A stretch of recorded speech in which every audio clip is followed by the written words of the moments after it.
All right, so this is the Nerdy Nonsense podcast. We're just two nerdy guys that talk about stuff. We took a little bit of a break Yep. because of Caesar's birthday, and he actually came and visited me for a week, so that was fun.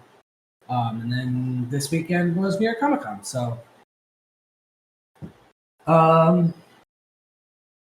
don't know where to start with. I guess should we? I guess talk about what we did this week, or just jump right into the news? Like, what do I you guess we think? can talk about this week and a little bit of last before jumping fully into the news.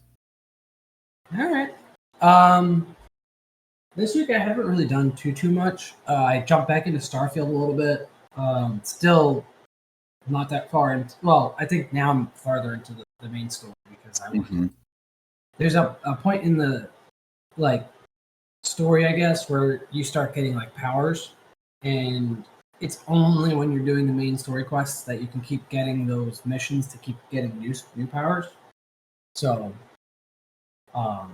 then some stuff happened, and I had to stop playing because it made me sad. Yeah.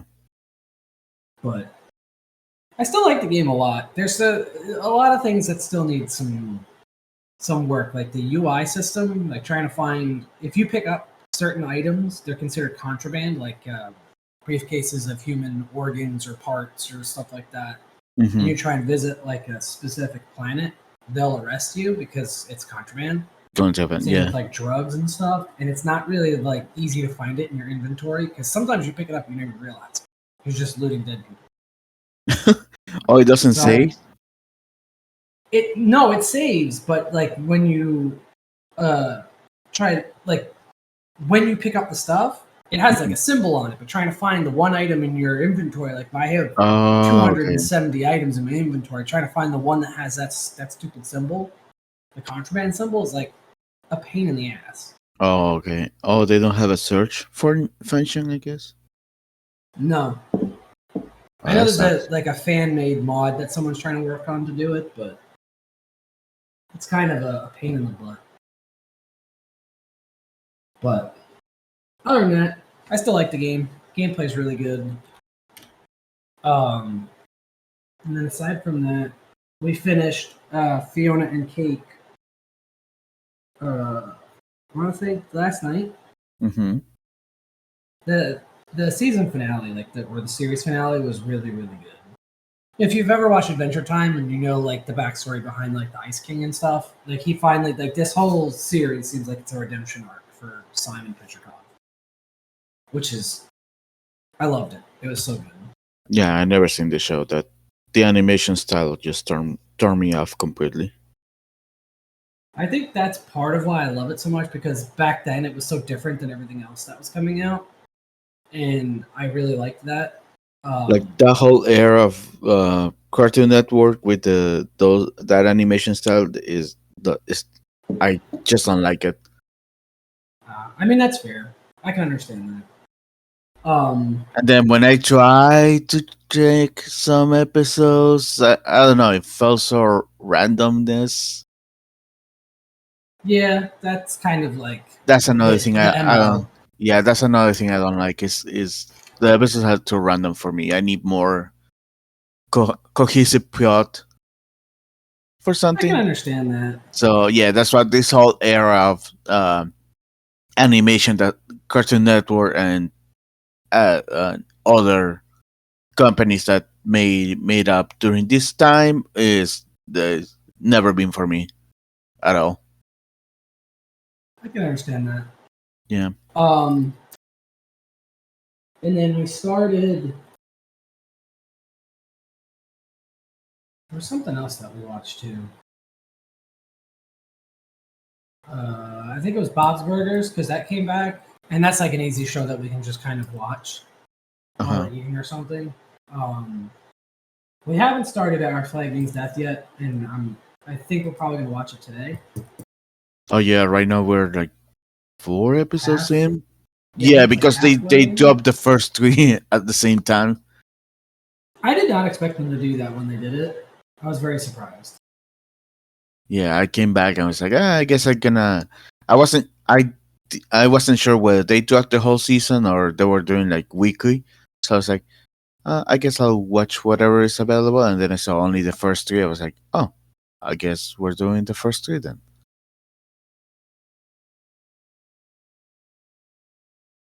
Or by then, I think there were four, but I noticed the release date for the first three, and they were like on the same day.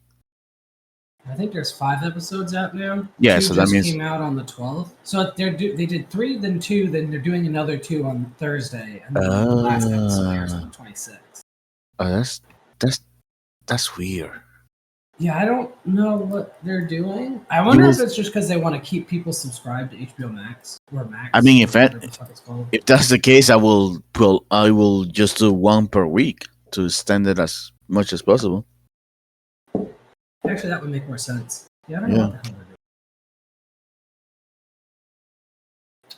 they're doing. Yeah, I mean, aside from that, I mean, we went to the parks for a whole week. I had a lot of fun. Was very tired afterwards. Now we know. Yeah, now we know for next time that I'm not that young anymore to do park almost every single day, the whole day. I need some breaks in between, so because I was super tired as well. Oh god, it was a lot. I mean, I had a lot of fun, especially when we went back to Epcot the second time for the rest of the Food and Wine stuff. Like that stuff that I had, the basically it was Banger's Mash was delicious from Ireland, and the Chateaubriand or whatever it was that I got at France, that like beef stew was amazing. I definitely want to go back and get that before the Food and Wine ends. It's over. Yeah. It was great. I wish I could have tried some other stuff instead of what I got. Like in the French booth, that cheese croissant wasn't that great. It was okay, but I guess maybe I've heard from some people it depends on the day, which is kind of disappointing. I guess depending on like what time it's, because they only prepare it 3 times a day. Yeah, and we could have been like in between when they were, making new ones. Yeah. That was the one thing that kind of disappointed me a little bit, because there were certain foods that were like, you could tell it was prepared like at 11 when Food and Wine opened, and they were probably preparing new ones, and we got the old stuff. Been sitting there. Yeah, that, and then the Australia booth. Oh my god, so disappointing. I heard that when it first opened, they were giving people 2 of the lamb chops, but then they stopped. I don't know why. Yeah, the one that they gave me, holy shit, was so tiny, and there was barely any, because it was a lamb chop with chips on top of it, like some sort of like a layer, like a potato chip, right? Yeah, and I barely had any of that. Not only that, but the lamb chop was tiny as hell. It was such a big disappointment. I should have gone for the shrimp, the Bobby shrimp. But yeah, I guess I'm gonna jump into what I did, and then we can talk about the trip in full. So this week, not much really. Just catching up on the stuff that I wasn't able to watch because of the trip. The series finale of Ahsoka was good. Obviously, by this point, most people have seen it or no, but it ended on leading to something else, which most likely is the movie that Dave Filoni is saying he's gonna make. Either that, or they're gonna be like, because of the strike, maybe we're gonna do a second season or something like that. Yeah, I've heard that there's rumors that Disney might do a season 2 of like a final season of something else and then the movie. Yeah. Just because they want to spread it out. Yeah, which makes sense. But yeah, I'm excited. It ended in a good thing. It ended good, which is something that many of the Disney Plus shows of the last couple of years haven't done. At least most people agree on that. Then Breach also ended this last week. Yeah, last week. we had 2 episodes. The animation was gorgeous. We even had some extra stuff that wasn't on the manga that was really cool to see. But yeah, I just forget who wrote the manga, but he said that he worked very closely Kubo. with the Yeah. animation. Yeah, Kubo, and he said that there were things that he added that he couldn't Oh yeah, yeah, use yeah, in yeah. manga. Yeah, So I'm very excited to continue watching it. yeah. He worked very close with the team. He provided some designs for new stuff that he wasn't able to do during the original arc because I think he was sick during that time, and Shonen Jump was pretty much rushing him to finish the story. So it's not that love between the fan base because again, it felt rushing so many things. There were some stuff that were set up and never follow up. Uh, uh, some fights were super short, that kind of stuff. So he's like, okay, this is my chance to actually take what I planned for the beginning and probably some other stuff that he thought after he finished the manga that maybe he could have done better. So yeah, we're getting those things in here, and yeah, like I said, we got a surprise thing in the last episode that wasn't on the manga. It was really cool. So waiting on part 3, which they announced is coming in 2024, but they haven't give us a concrete date. Probably it's gonna be January, February, most likely. So yeah, that I started also our fragments that season 2. Like I said, they dropped 3 episodes in the beginning, and then the two after that. It's good so far. Very funny, just like the prior season. So more of that and well is welcome. What else? Something else finished. Oh, I saw the last episode of Only Murders in the Building. Again, um, uh, this season was just the meh for me. Like it should have been in season 2, and I guess I'm gonna jump a little bit on the news, but they announced a 4th season. Hulu has renewed the show for a 4th season. I'm like, I heard. I think when we were on the second to last episode, they had renewed it. I don't understand why. The story just. yeah, you just keep We going tried and watching going. episode 1, and I couldn't finish it. It was just not good. Yeah, The writing just felt really bad. yeah, it's more of the same, but the quality has gone down. I At least in my opinion, is Right.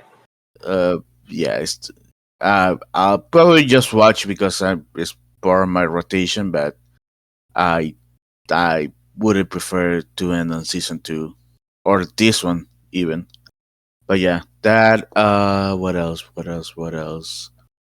So Loki. We are right now on episode 2. Uh really good solid start. Everyone was great on it, and they went a different way that I thought it will be going based on the how the season 1 ended. So Really.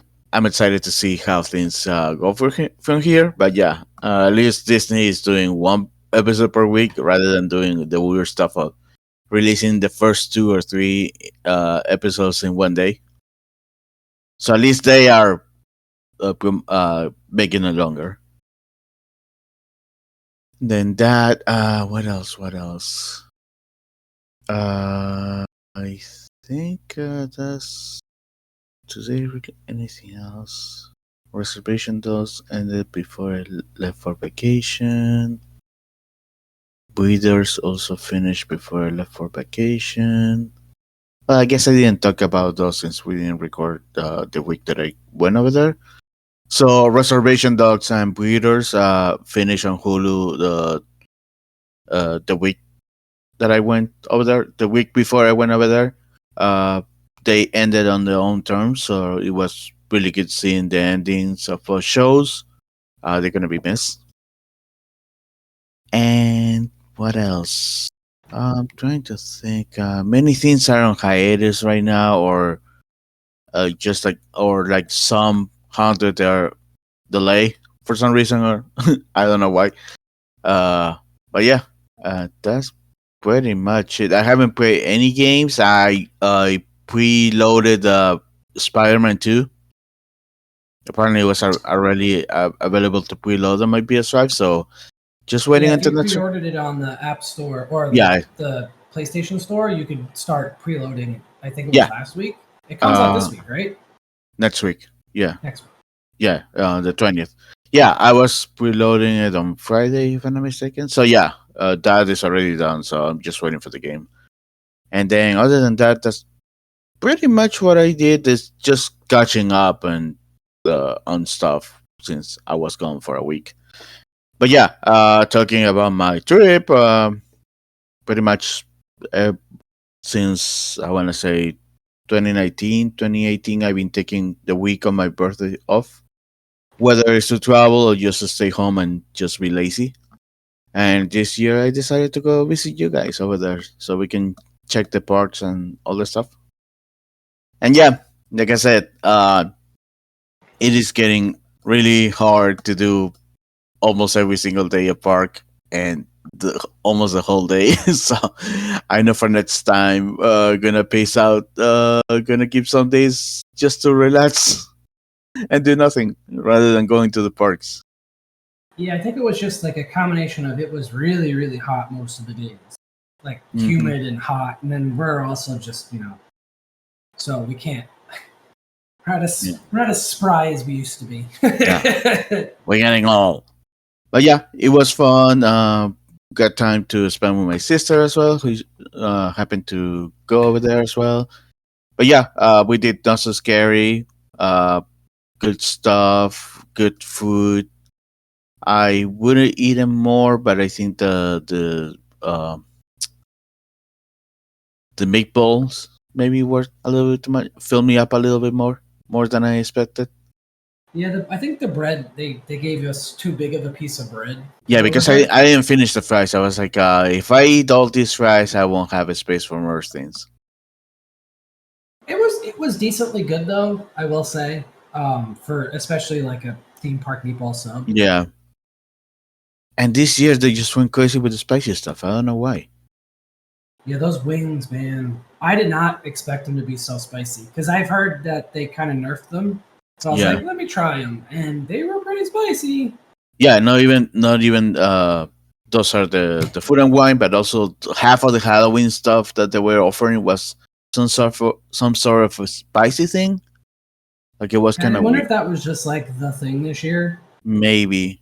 But it was kind of weird. Obviously it wasn't that spicy. I mean, not talking about the wings, but the other stuff. Since I tried some of them, it was like white people spicy, I guess. But yeah, uh, then we did good on rides that day. We pretty much did almost all of them. I Let's. think at Magic Kingdom we did everything except for like the Carousel of Progress Oh or yeah, the smaller. Yeah, I don't think we did Space Ranger Spin either, but who no, cares? the smaller ones. Yeah, they well with the big ones. I'm glad that I finally did Tron. It is really short, but it is really cool. It is a very, very cool ride. Yeah, It's the a queue. little uncomfortable for me because I'm so tall, I Yeah, think, but it's a fun ride.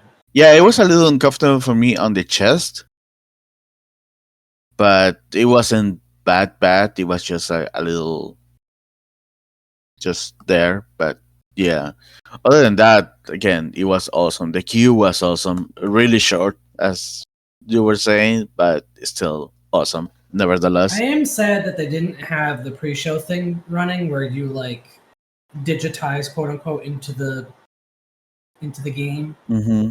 We just walked right through it. So I'm a little sad, but honestly, just the glass goes from like fogged to clear, and then you can see the grid in front of you, which is really cool. Ooh, nice. Yeah. After that, we did what we did. Epcot day one. Good food everywhere. Like I said, the Australia was disappointing that day. Everything else was good. What was the first thing that we got? The tacos. The first thing that I got. We got I think you got the taco and I got the Rockefellers, the oysters Rockefellers. Yeah, the oysters were amazing. That was the best thing that I got all day over there that day. Yeah, I was surprised how good they were. Yeah, the tacos were okay. I think I got the old batch because they were like, uh, I I think I mentioned that they maybe needed more seasoning or more heated a little bit more. Everything They else are definitely needed more meat. It felt like you didn't have a lot of meat in them, which was yeah. a little disappointing. Everything surrounding it was good, but yeah, it needed more. I needed something more. Other than that, everything else was good. Oh, the pickle milkshake! I can't believe how good that thing was. It was very interesting. Yes, I still don't know if I liked it a lot or not, or if it was just kind of like, but it was better than I thought it was gonna. I thought it was gonna be so gross, I and freaking it was not. I freaking loved it. I don't know if it was something that I will drink like almost every single hour or whatever, but for sure, if they bring it back, I'm gonna be drinking it. It's very refreshing. You can feel the pickle, but there's also some mint over there. I don't know. The flavor is weird to describe, but you can feel the pickles in there. But still, it's like I don't know. It's so good. I love it. Other than that, the typical stuff. The Mets. The which tag? I got some tacos in Mexico as well. Oh, I think it was costillas, ribs. Yeah, Yeah, those were good. Those they were looked good. They looked very nice and crispy too. they were way better than the other ones that I got on the Taste of Fire. I think it was. Yeah, flavors of Yeah, fire, taste of fire, something like that. the duck bun. Oh my god, that was amazing. The duck bun was honestly one of my favorite things, aside from the bao bun that you could get at Japan. I think. Yeah, no, that was so good. Even my nephew on day two, he tried it and he loved it as well. But yeah, that was so freaking good. I would have eaten more of that if it wasn't for the fact that I wanted to try more things. But yeah, that and I love trying duck because it's not easy to find, and then when you find it, you need to make sure that there is cooked right. It's such an easy thing because they had a duck something else one other year, and I think we tried it, and it was just like way too dry. Yeah, And so this was like almost perfect. this was perfect. Oh my god, that was so freaking good. The What sauce on else? it was way better than I thought it was Oh going to yeah, be too. yeah. In India, I got the mango lassi, which I tried before, but still for the weather and everything was perfect. What were other things that Then I got that apple thing from Germany. I think it was Germany or the Alps. The strudel thing. Yeah, which it wasn't like a regular strudel that I had before, but it still was good. We were commenting on it, right? Yeah, it definitely didn't. It looked more deconstructed than a regular strudel would be because Yeah, it and looked more like it was like apples with a little bit of lattice on top, yeah, and the like puff apples were pastry stuff. yeah, and the thing that I like is the apples were the sour apples, not the sweet apples, so it kind of balanced with the. Did he put ice cream? No, it was cheese cream or something that they gave me. Yeah, it was. Oh shit, what was it? Like goat cheese or something? I Goat cheese, forget. yeah, but it balanced each other out really good. I like that. Because they used you guys say Granny Smith apples, right? Yeah, and then what was there was something else that I tried that was a little disappointing. Oh, so that was the Alps. In Germany, I got the potatoes with cheese and bread, and it was just potatoes with cheese and a giant piece of bread that was kind of coldish. That was another disappointing one. I didn't eat the bread because again I was trying to eat as much as possible. So I was like, The warm raclette cheese is what you got. yeah, that one. I was like, oh, I was expecting I something was else. expecting because I think in years past they gave you like a crostini, like a toasted piece of bread, but this year they Yeah, just gave you a honking piece of like loaf of bread. I know it was so big. I was like, I'm not gonna eat this because I'm gonna get full just eating this thing alone. And also, it was kind of coldish. Like it wasn't toasted or anything. Or if it was toasted like 3 hours ago or whatever. The potatoes and the cheese were good, but they're potatoes and cheese, so there were nothing special. But yeah, that was the other one that I was disappointed a little bit about. Then on Kenya, I want to say the peri peri with the couscous, that was good as well. Oh, I the like, peri peri shrimp. Yeah, that looked yeah, really good. the seasoning was so freaking good on that. Oh my goodness, and the couscous was, It smelled amazing. yeah, it did. It was so freaking good. And the char, they had like a very nice char on the shrimp too, which I was very surprised about. Usually, Yeah, when they do like barbecued shrimp, like when you get the shrimp on the barbie at Australia, it uh-huh. just looks like shrimp. This had like the black char marks on it, like where it was grilled. And they were full on tails, like all the way to the tails, which was really And they good. were pretty big shrimps too. Oh yeah, and it came I was like very surprised. 3 or 4, which was really a good portion. I was surprised. And that was that day. I know we got some other stuff that were like crazy to remember. Just more of the same, especially if you're going on years past. Then we did what we did the following day. Oh, it was my birthday, so we went to Animal Kingdom, and then we got stuck in Mount Everest. We've been stuck on Everest before, but we've never been stuck on it. I think we were stuck. What was it? 35 minutes? Yeah, Almost 40 almost minutes. like a half an hour more, half an hour or more. Yeah, less than an hour, more than half an hour for sure.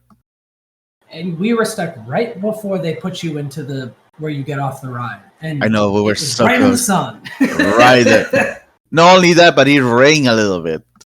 The rain was actually nice though. It felt really good. Oh yeah, the rain helped, but yeah, we were sitting there. The sun came out, decided to come out. We were roasting over there, and then it rained a little bit, and then once again the sun came out. By the time we got off, I was already dry, and obviously we got some people screaming their lungs out to get out.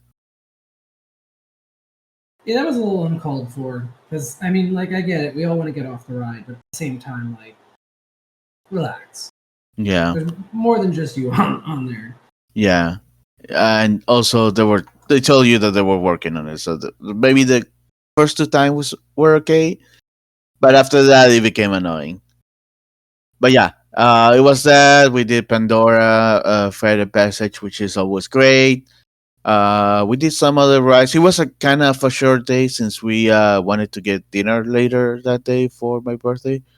Uh, After you left, me and my sister we went to see Mickey and Minnie for pictures or whatever. And well, we were inside the outpost. I think is where they do the pictures. It started raining like crazy, and we were like, "Uh oh, we don't have our umbrellas or ponchos." But thankfully, it ended by the time we got out of there. So it was. Yeah, as soon as I was pulling into the parking lot, I was like, "Oh no." I know. I was like, oh, hopefully it goes out soon. But thankfully finished by the time we got out, so we barely got wet. If anything, we just got wet, a little wet from the trees dropping Oh, droplets. Yeah. yeah. But yeah, it was kind of a short day. It wasn't a full day, but it wasn't also like super short. Like the last time we were there, it was more. And also we got food over there, and the what is the name of the thing that I got, the liam paulium or whatever, Oh, lumpia. lumpia. Oh my god, that thing is so good. I've been and since then I've been watching videos on how to try to make it, and oh my, and I apparently there's also meat versions of those, so it's a Filipino thing, I think, or Vietnamese, one of them. Yeah, I don't remember exactly where it's from, but yeah, they have different kinds of it, and they have different doughs too, depending on Yeah, like, if it's meat or because like or when you fruit. guys had it, Yeah. it was fruit, right? Like mango or Yes, it something. was mango or pineapple, one or the Because other. But and when they also it make had, it with like fruit like that. I think they use more like a puff pastry. Yeah, and it has some cream cheese, not cream cheese, some cream in it. I think it was like also fruit cream or whatever. I can't remember, but it was so freaking good. Oh my god, I wouldn't go for more.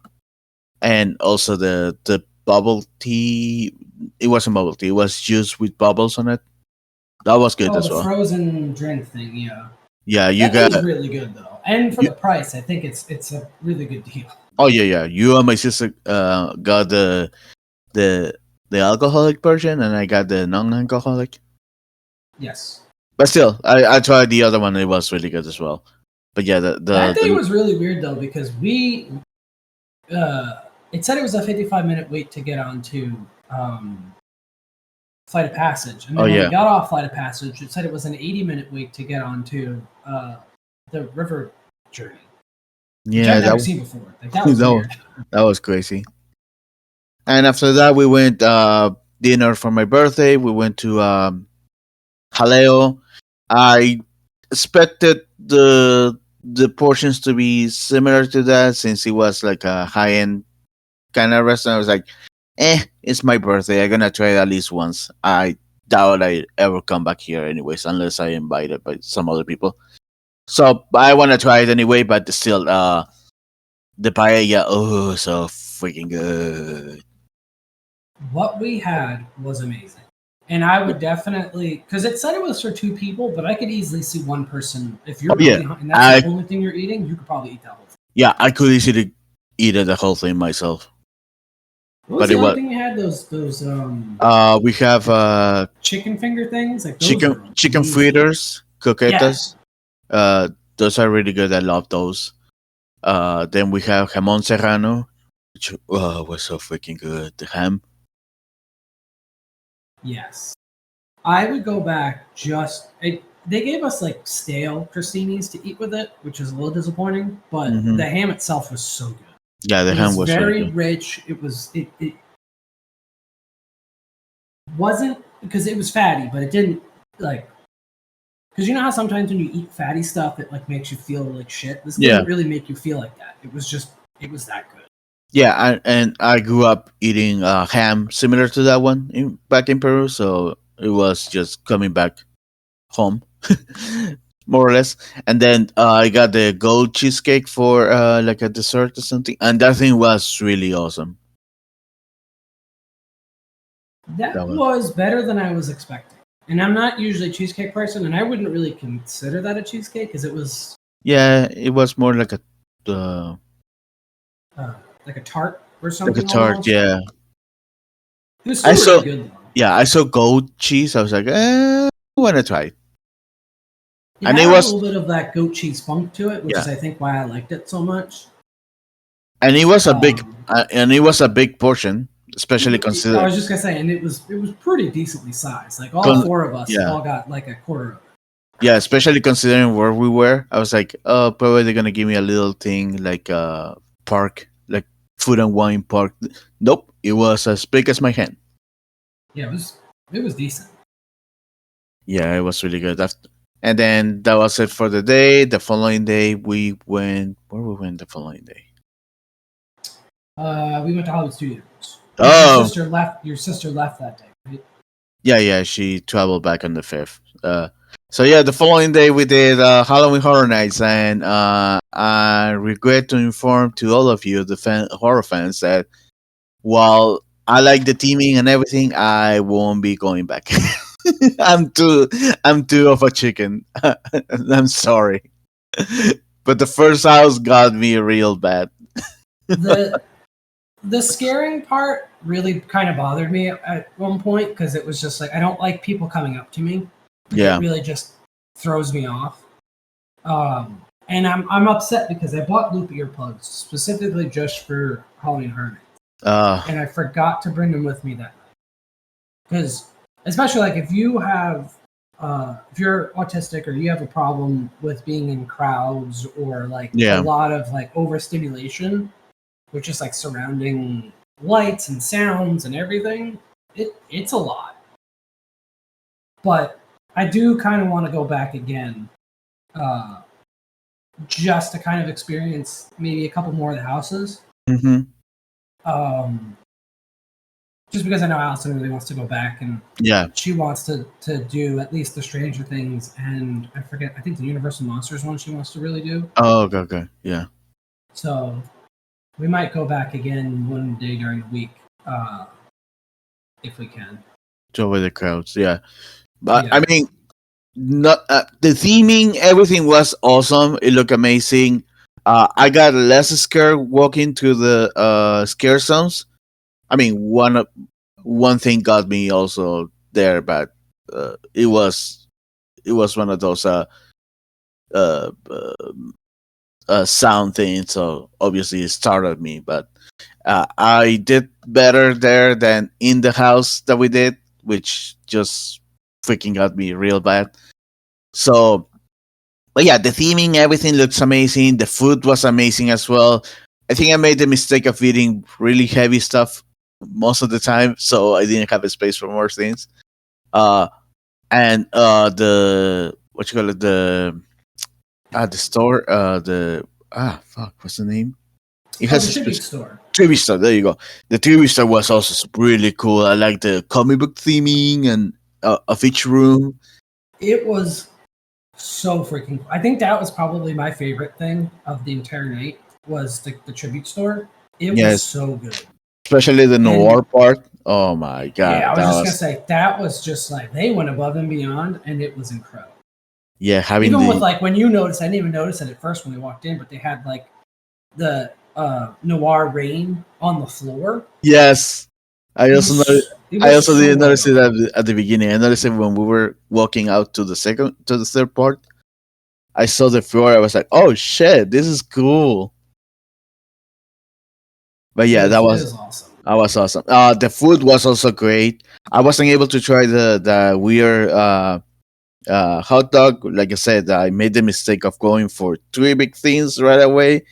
I went for the raviolis at The the feta last the rations. Fedra, yeah, the Last of Us part. Uh, as expected, they ran out of the tin cans apparently really early, so they only gave us like these uh The sleeve, I think, that goes on the outside of the can. yeah, which at least is something. The raviolis were really good, especially the sauce that they have. The I think the mushroom sauce that they had was really good. Uh, I was very surprised that it didn't taste just like Chef Boyardee because that's what I was expecting it to taste like, but yeah, it actually tasted pretty good. and it was a nice size portion also. It was pretty. It was pretty big. And that's why that was one of the first mistakes that I probably did. I got that, and then I got the corn dog for also the same location, and that thing was huge as hell.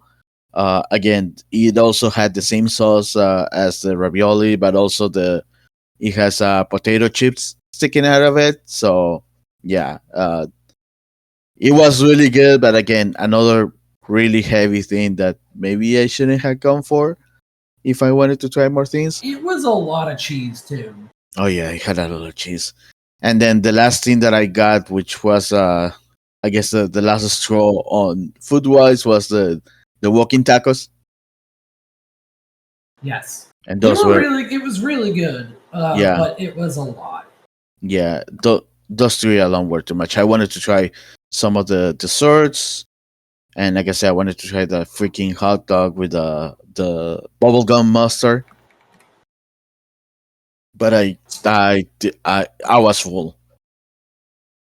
I was full and also kind of disappointed that how the Last of Us house got me real bad. I was like, yeah, I won't be able to do any other houses.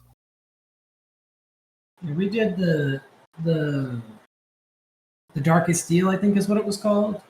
Yeah, And that one was really good. Like it, just the theming of it. I liked if we didn't do that house, I probably would have been a little bit more disappointed because the Last of Us one, they kind of like really push you through the house because it was one of the most popular ones. yeah, and I think that also kind of I gonna imagine that if we did like a normal going to that one, it will got me even worse. Yes. because 100%. yeah, like you said, we were rushed. There was a giant line of people, so it wasn't like we were like pacing ourselves, and maybe there was a little group behind us and a little group in front of us. No, it was inside. It still was a line. We were just moving in a line. So, like we were commenting, some of the scare actors didn't have time to go out on time to scare some people, and in the first half I was okay looking at other stuff, but in the second half, I guess, timing wise, I start getting the scare actors jumping right where I was passing through, and that's when it started getting me. Like the border, there was someone, there was like a wall that had a hole in it, and one of the damn it, I forgot the name. The clickers. One of the cookers came out of that. I was like, oh my god. So yeah, but in the initial part, in the initial half, I didn't got anything of that because I was seeing the scare actors scaring someone in front, maybe four people in front of me, and then going back, and I was already prepared for them to jump, but then they didn't jump when I passed by that point. So, but like I said, if we if the lines were shorter, or we went on a off day or whatever, for sure that one would have got me even more than what it did. Because we got on the line for the other one, the darkest deal, and I started panicking. I was like, nope, can't do this. Can't do this again. And you said it wasn't more scary than the other one, than The Last It of was Us. definitely more scary. They popped out a lot more on us, and I think it was Mhm. because there weren't as many people. Yeah. Uh, but it was definitely, I liked the theming of the Darkest Deals a lot better, and it was just like the story of a blues or jazz musician who Yeah. sold his soul to the devil, and then at the end there's the devil standing right there. Oh yeah, yeah. It was fun. I seen videos of all the houses, so I kind of know what they are about. Is again, for me, that's why spoilers don't affect me. Seeing something and experience it are very different things for me. So I that doesn't ruin for me going. I mean, I knew The Last of Us what it was. Some of the jumps that I will be getting, and still it affect me. It affected me. So, but yeah, like I said, everything looked good. Like I said, I don't know if I'm be going back, and if I go back, will be mostly to eat and appreciate the theming of the park itself rather than going into houses. And yeah, the other thing that I wanted to try and see was either David S. Pumpkins or the Megan Horde, but we didn't got any of them. From what I've been seeing, they're so random that even you might, I've seen that some nights David S. Pumpkins doesn't come out at all. Because yeah. it So depends on how many people are at that Paramount Bar thing, yeah, which is kind of disappointing because they're paying for the person to be there. They just don't. Some days, like that just seems silly. yeah. So The yeah, Megan so people are apparently even more random because like it will just randomly they'll just all come out of nowhere and just start like dancing. dancing, yeah. Yeah, I was checking online. I was like, oh yeah, it's very random. Sorry, if you start hearing some out of place music, just run over there because probably it's them. But yeah, I was hoping to see them maybe to make the night a little bit better. But yeah, like I said, if I go back, it probably will be mostly for food and check the trivia store and maybe write some other stuff because we were able to write uh,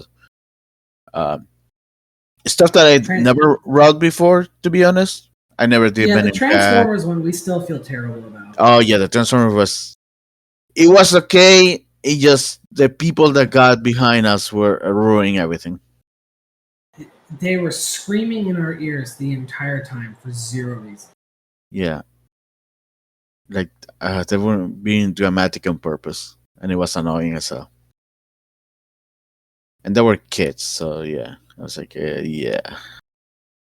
But Men in Black I never done before. I never done Transformers. I never done pretty much I haven't done any other rides. The only things that I rode the last and only time that I went before this was Minions and Harry Potter, the Gringotts one,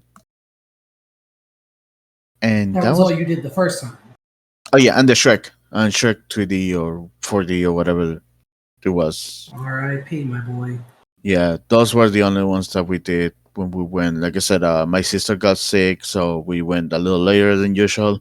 And then I had no idea the Halloween Horror Nights what was that day, so we were quote unquote kick off of the park around 5. So if pretty much me and my family we did like maybe 3 hours of park, and I never being on Island of Adventures, so maybe next time I can do that as well. I don't know, maybe.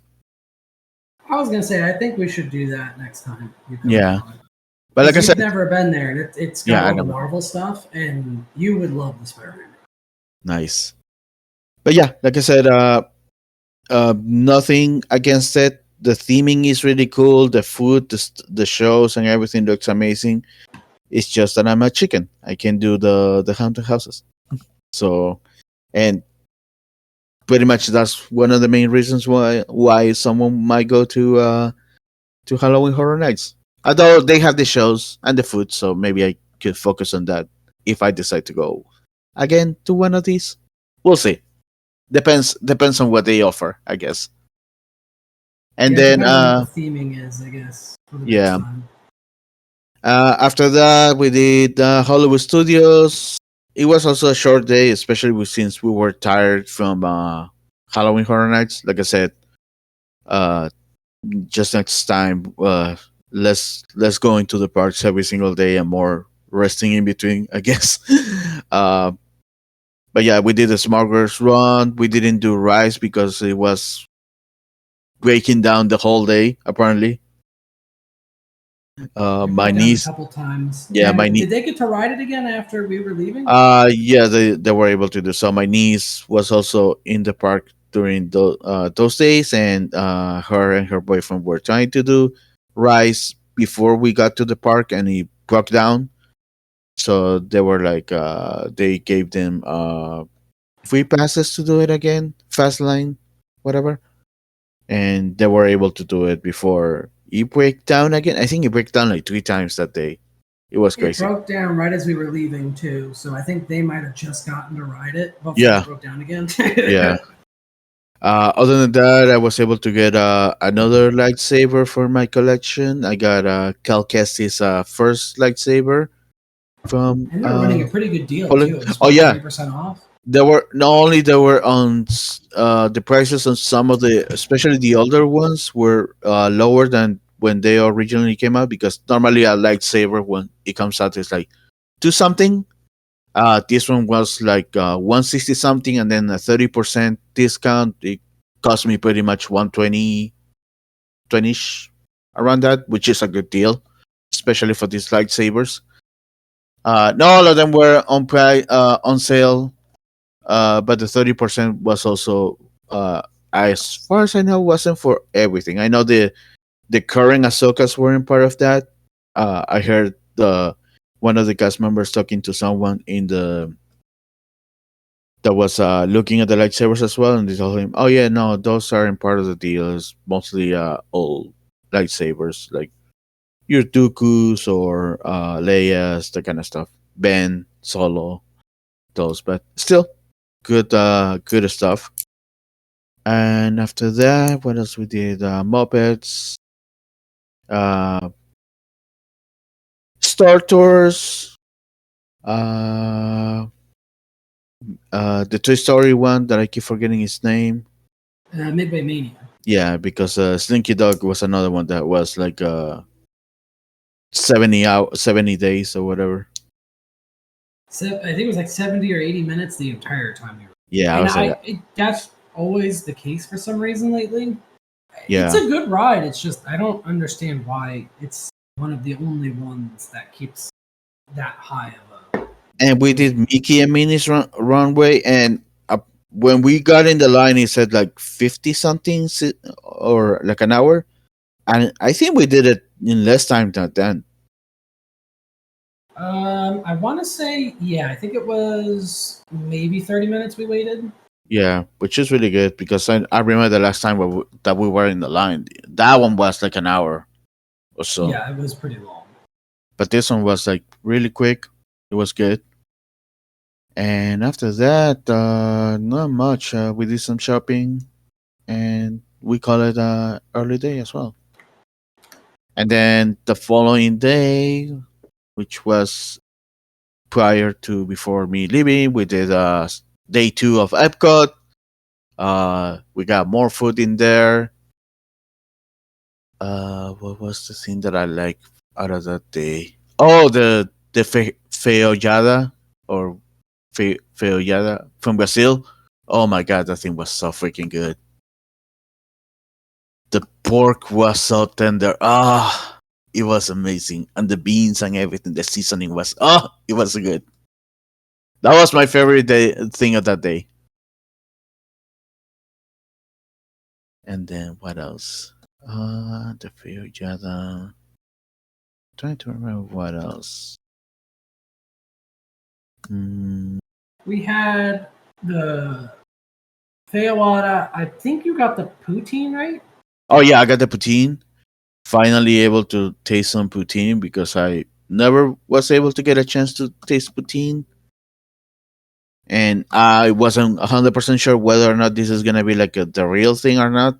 Also, I I've like heard it. from some Canadians that it is pretty accurate. At least the Okay. one that's over there at I think it's called the refreshment port. Yeah. The rest of the time was mostly drinks that I got because that was another hot day. One thing that I forgot to comment about day 1 of Epcot, and still I can talk about it here, is finally the Guardians, and that ride is amazing. It's what I think it's my favorite ride at Disney right now. I know, same. We got the same song twice, but still, it still was amazing. The I don't. second time we got the same song, but it felt like the ride spun more. Like we were it was way more intense. Like it was Yeah, fun. and usually I don't like the intense rides, but I think the fact that it has the music and everything helps. But still, Yeah, Allison, I think that was the fourth time that we've ridden it mhm. with you, and we just vibed the whole time. It's such a fun ride. I know it's so freaking good. I can't wait to go back and see if I get another song. But yeah, both days, it was amazing. Yeah, we got more food. The wings that we got with the science lab, whatever they call it, The brewing lab. the brewing lab. Oh my god, that was freaking spicy. I was crying. I had to get the other drink that they were offering there, not the pickle milkshake, but the other one, which was really good as well.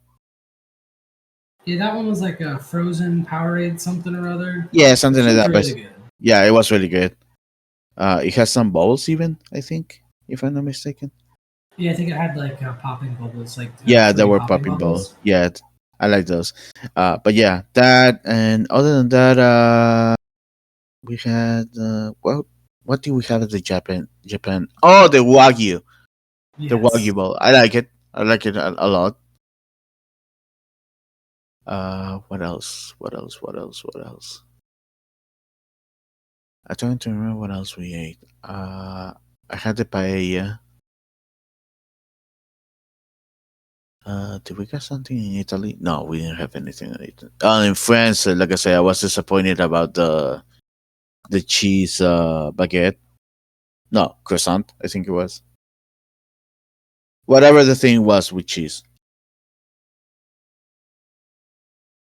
But yeah, the I expected more. Like you said, maybe we got the You had the Guinness milkshake too.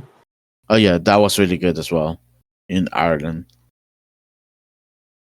But yeah, it was a good day. It was also kind of short since again, uh, I'm not built anymore to do multiple parks continuously. And also, I was traveling the following day, so I wanted to rest a little bit more.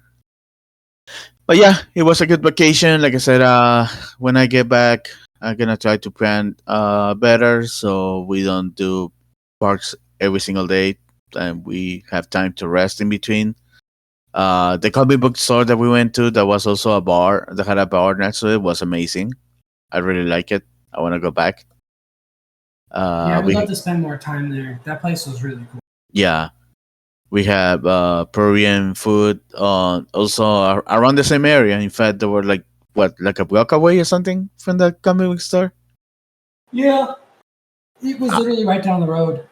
yeah, I'm glad that you like the food. I was excited to see the menu, especially some stuff that I normally don't see in other restaurants. And then they had this soda that I used to drink when I was a kid back in Peru. That apparently I've been informed by my cousin that no longer exists. It has been replaced by another thing. So I guess they had the last couple things from that in there. I don't know, but yeah, it was amazing to see that, get some stuff, and get you guys to try Peruvian food. Yeah, I'm very Uh, happy that we did. It was really good. and then we saw there's a Brazilian steakhouse next to it, so it might be it's time that I go there. We might try to do that because, like I said, when it goes to steakhouse, if it's Argentinian or Brazilian, it will be the bomb. Yeah, we have to go back. I really want to go back and try that.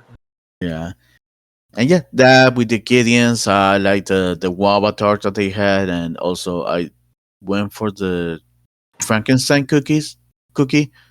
It was good. Did you finish your cookies before you Oh yeah, left? I finished everything before I left. Yeah, I made sure to finish it, but I was eating that cookie and the tart throughout the week. Oh, okay.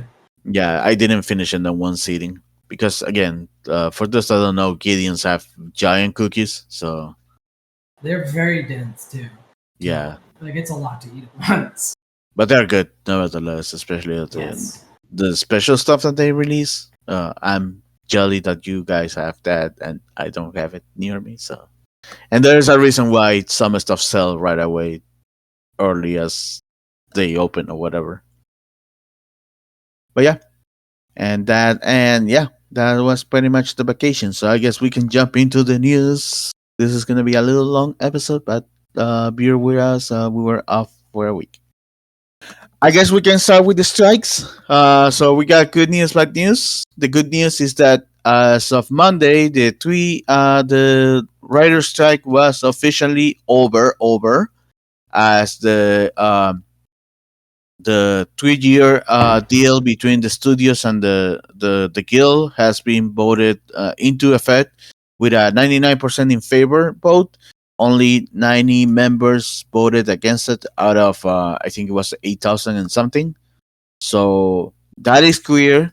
But the bad news is that the actors strike, the SAG, is still happening because even though they had a 3 day conversation the week that last week, not last week, yeah, last week we were that was a vacation time. Yeah, even though they had a 3 day conversation last week and things seems fine, it was revealed early this week that the studios refused or rather the SAG refused the deal that the studios were submitting. Let me just get the list of the stuff that they. Where are you? Where are you? Oh, there you go. So the studios refuse to protect the actors from AI replacements, which is one of the main big issues happening currently right now. That the writer guild was able to fight against, but the studios are saying no when it comes to the actors, to the point that there has been reports of actors saying that they were scanned initially when beginning filming some either front actors or background actors, and they were Not sure why, and then later we're learning that they're using their likeness to fill up uh, crowds or whatever digitally. So, and obviously they're not paying the people and that kind of stuff. So they refused that. They refused to increase the wages for members uh, based on how the economy is going, or to share a 2% revenue on the streaming, which again, uh, many places on the internet are pointing out that the studio heads had been getting increased wages in the last couple years, and a 2% shouldn't affect them, but greedy people are greedy people. So the strike continues. We don't know when it's gonna end or where negotiations are gonna start again, but that's how we are on that. And yeah, it's gonna affect many things still going forward. Let me see if I have anything else regarding to the strike. I just wanna check. No, but I have some reports that are still not 100% confirmed, but are that came out this week from both Marvel and DC.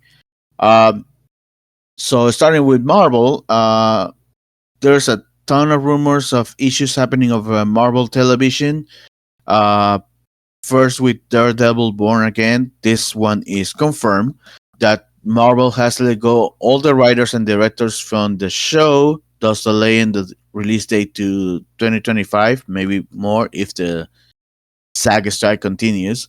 Uh, but the report suggests that Marvel Studios is set to make a lot of changes on their TV division, uh, like having proper showrunners. Probably this is in relation to the deal with the writer guild. We don't know. Uh, Having proper showrunners to write pilots and also show bibles for the shows, and also focusing on multi-seasonal serialized TV instead of limited ones like WandaVision, Moon Knight at the moment, and others. I guess Marvel is finally realizing that maybe some of the stuff that they've been doing in the last couple of years doesn't work, especially as we have seen how um, movies and TV shows are doing in relation to prior to 2020. Not only the reviews and everything, but the quality has to up. It's it is argued to it is it is what you call it, arguable that the it has dropped since Endgame. So I guess Marvel is like, I guess we're gonna have to restructure and make things better. And again, because they might try to get a showrunner to do one show instead of having multiple people working on it. This might be also part of what it came out from the writer guild deals. We don't know. One thing that is come out because of this restructuring is that She-Hulk, out of all shows, was the one that made Marvel realize that they need one proper showrunner guiding the whole thing rather than multiple. Since I was surprised that it was that and not some of the other ones.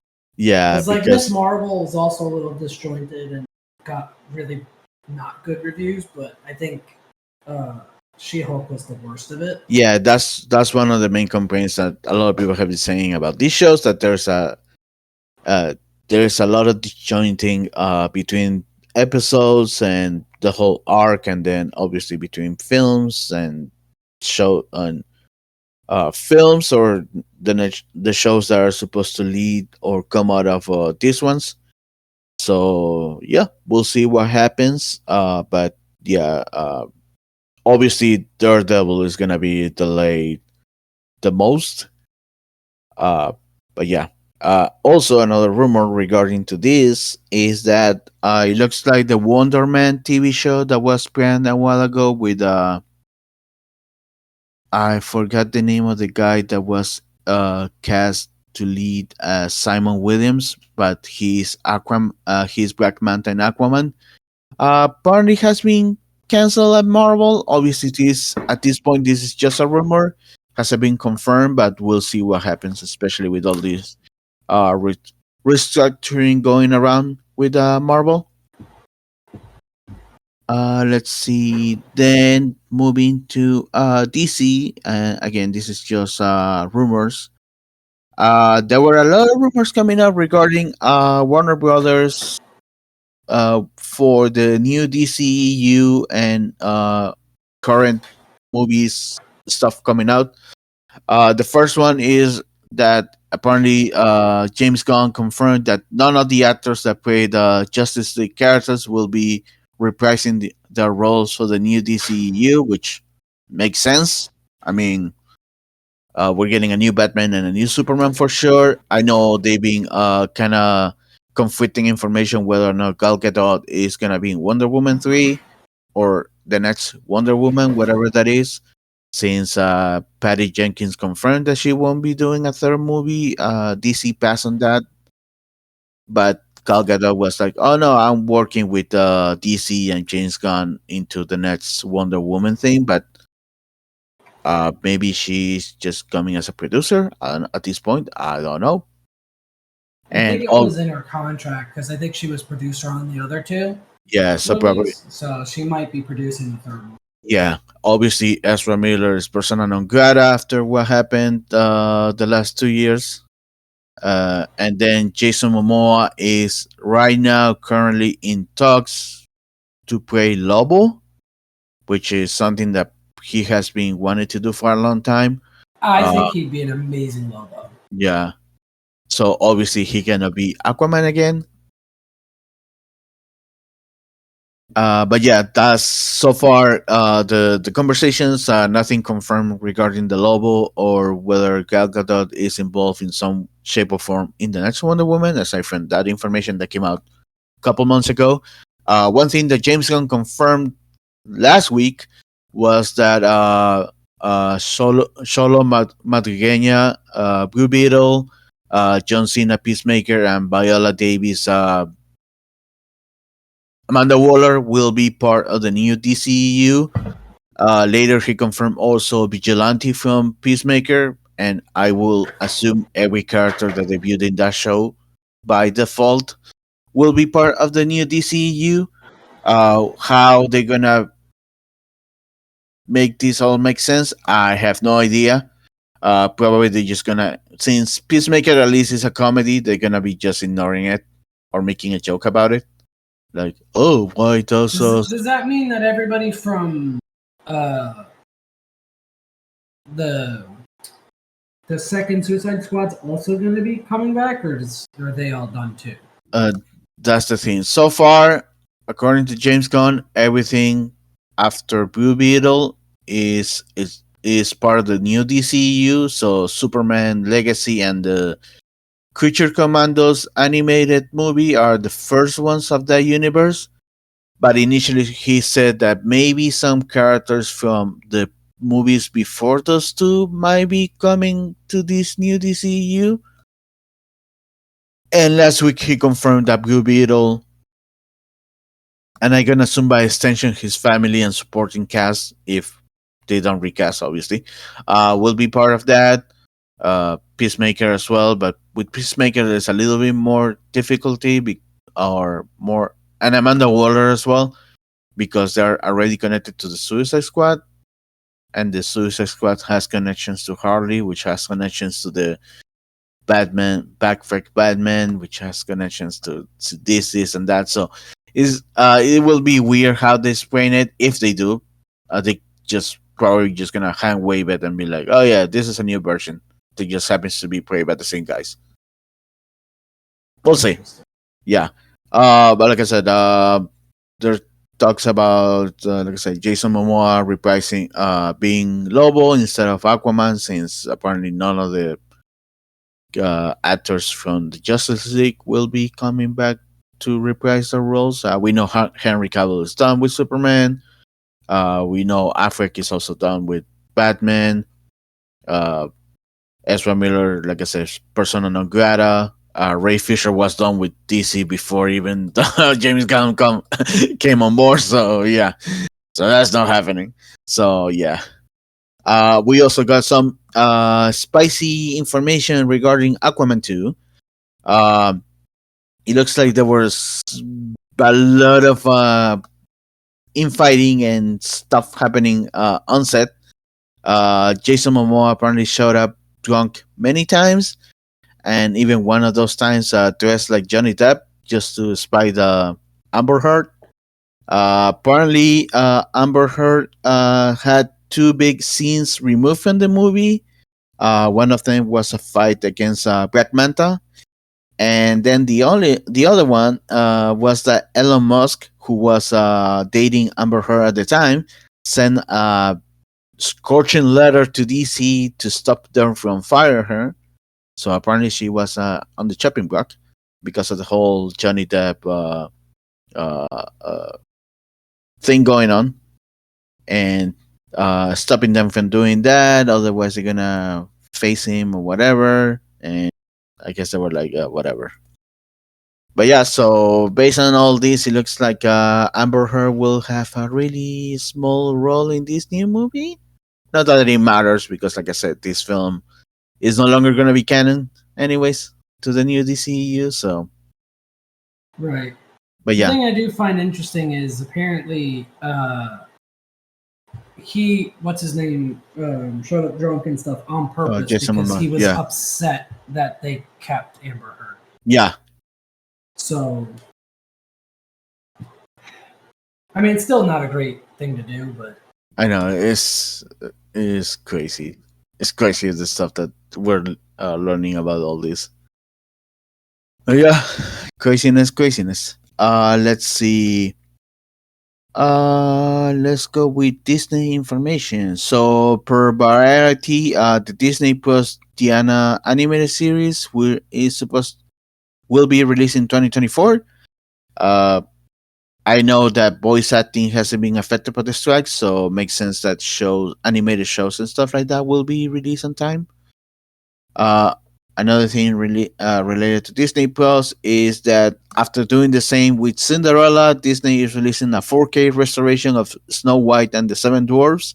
In fact, it will be released tomorrow as we record this on October. Will be on October 16th.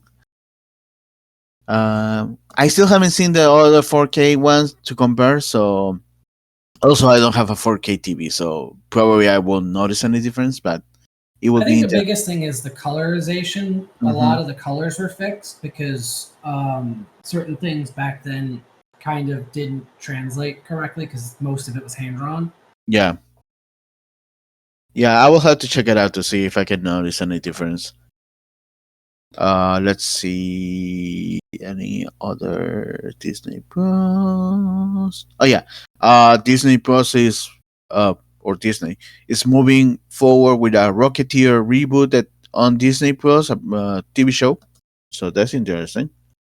Let's see. Everything else is other stuff. Oh yeah, and the last Marvel stuff that I have is apparently the cast. There's a rumor going around that the cast of the Fantastic Four has been decided already, and Disney just waiting for the strike to be over. But they're the ones holding the strike, so yeah. Then let's go to Netflix. Netflix released a lot of trailers this week. In fact, some of them are part of New York Comic Con, but I'm saving those for the New York Comic Con part that we're gonna be talking about. Netflix released the trailer for the final season of The Crown. It also confirmed, as many people been hearing before, that it's gonna be divided into two parts. The first one coming on November 16, and the second one coming on December 14. This last season is gonna cover pretty much up to or maybe a little after the death of Diana. And yeah, the show is good. It has received a lot of backlash from the royal family because I guess they're showing everyone else how shitty they are, and they don't like that. But yeah, yeah, I can't wait to see this. Castlevania Nocturne has been renewed for a second season on Netflix. The first season came out. Oh yeah, I forgot to comment about that. I saw it before coming as well. Going over there, um, and I like it. More Castlevania is always good. So yeah, uh, that and also the show is great. And as always, some people are having issue with having black characters in the show because historically that wasn't accurate, even though it is accurate if you actually look in the past. But whatever. It's Uh, also based on a video game, which is based on uh, stuff that doesn't exist, like vampires and werewolves. So yeah, shut the fuck up. yeah. Let's see. Netflix announced that the live-action Yu Yu Hakusho adaptation will be releasing on December 14th. I believe this is gonna be a TV show as well, similar to One Piece. Yes, Okay. I think it's going to be 6 episodes. I'm not 100% sure. Yeah, and just like One Piece, they're working close with the creator of the original series as well, and it's mostly a Japanese production in this case, since the cast is Japanese. So it's more of the akin of actually Netflix being the rights, the distributor, something like Squid Games. It is a Yes. it is a Korean production, but it was released by Netflix. The Jojo Hakusho show is gonna be the same thing, unlike One Piece, where both Netflix and Toei work together into devising the show, and that's why you don't see. I think there's only one Japanese person in there, which is Zoro, and everyone else is every from other locations. But I guess Yu Yu Hakusho makes sense to have a whole Japanese cast since it's modern, quote unquote, modern day in Japan. So I guess it makes sense. Talking about One Piece, it was announced that Monkey D. Luffy will be joining the Thanksgiving Day parade with a balloon. Which is But the third anime character that we've had in the Macy's Day Parade. yes, joining Goku and Pikachu. Yes. Yeah, and the Luffy balloon that was shown not only on online but also there's a small version at New York Comic Con is from the anime from the time skip. So he has his X car and the yellow sash and everything. It's not the Netflix balloon version. It's not the balloon version of the Netflix Luffy. Let's see. Netflix is taking over Star Trek Prodigy, which was canceled over a Paramount Plus after one season. The show was in production while it was announced of its cancellation. So the creators started shopping it around, and Netflix is the one that is gonna pick up the second season, which should be coming by the end of the year. They haven't gave a date, but they said it will be coming at the end of the year. And season one, which was removed completely from Paramount Plus, will be dropping Netflix the beginning of 2024. So Prodigy is being safe. Also, one thing that the coming, I guess, out of Paramount Plus is that the creators of Lower Decks, which is another show that I'm watching as well, and it's as always funny as hell, are encouraging the fandom to continue watching the show because new season might be on the chopping block. Maybe it's up to the fans to save it, pretty much. Yeah, I don't know what Paramount's doing, but it I seems know, like they just don't want anything to do with Star Trek anymore, which is weird. I know, it's so dumb. Oh yeah, and I guess also talking about Paramount. Is it Paramount? Oh no, that's Peacock. Never mind. Let me see. I had two more things before jumping into New York Comic Con, and I shouldn't have talked about this on the Marvel, Netflix. I mean Disney Plus stuff, but whatever. Uh, IGN reported that many characters from the High Republic, Star Wars: The High Republic books will be making their TV debuts in upcoming episodes of John Jedi Adventures at all praises. Because this is a kids show, so all the characters are like chibi fight, I guess. And obviously the show theme is geared mostly to little kids, so it's not like they're gonna come and fight against enemies and whatever and drama and all that stuff. It's just regular brewy kind of level of action, you if you will. But yeah, it's interesting that they're showing up on these. I know we know that some characters also will be making their live action debut on the Acolyte TV show, but the Acolyte is set way later than the timeline of the books. Some characters that are right now on the books, like teenagers or young adults, will be much older in that show. So it will be interesting to see how uh, they're incorporating the characters from the books and the comics into live action or TV shows like this. Uh, and also because of the characters that are showing up, it is confirmed that the Young Jedi Adventures is set before Phase One of the books. We knew the show was set during the High Republic era, but we weren't sure I how. think the end. It's the end of the High Republic era, though, isn't it? Uh, the whole storyline is getting close to the end of the High Republic era, but still, there's like, Because Yoda, they have Yoda in the show, oh yeah, which I Yoda guess is in there. doesn't Yeah. really mean anything. But Yoda wasn't present in the High Republic until like the end. Oh yeah, he was there. No, he was there all the time. From the beginning, I thought he was only Yeah. there like the halfway to the end of the High Uh, Republic. I mean, oh, well, that whole time is, I want to say, 500 years or whatever. But the beginning of the books and everything, he's there, and he's already a part of the council. So I'm gonna assume he has been around even maybe from the beginning of that era. But yeah, the TV show now it is confirmed to set before the books start, since we see some characters that uh won't be showing up later. I guess. Uh, we see characters like Jedi Master Loden Greystorm and his Padawan Bells Sephitar, who has a like a space dog called Ember. So it is really cool to see them in animation. But yeah, and then the last thing before I jump to New York Comic Con stuff is Digimon Adventure 02 The Beginning has officially been announced in the US via Fathom events for November 8th and 9th.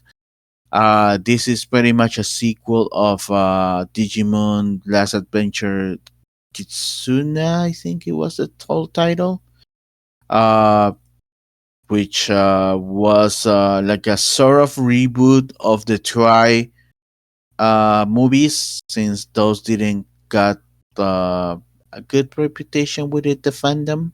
So Kitsuna pretty much went back into uh, the original DG kids are now almost adults, kind of thing. Like Tai and TJ are going into college or whatever the equivalent of college is in Japan, and they're aging out of having Digimon partners.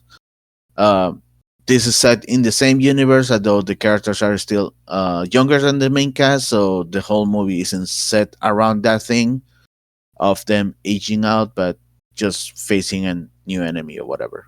But it's the same animation, same group, same. It's set up in the same universe, so it will be nice to see it, especially since Generation Two doesn't get that much love um, when it comes to what you call it, seeing them more into when we go back to Digimon. It's mostly the original cast that get brought back for show for movies or stuff like that. Even in Try, we the Generation Two kids are sidelined for the most part. We get one mention of them, and they're like, "Oh yeah, they were taken out by the enemy, and now they're in a coma or whatever." And that was the last thing that we saw of them.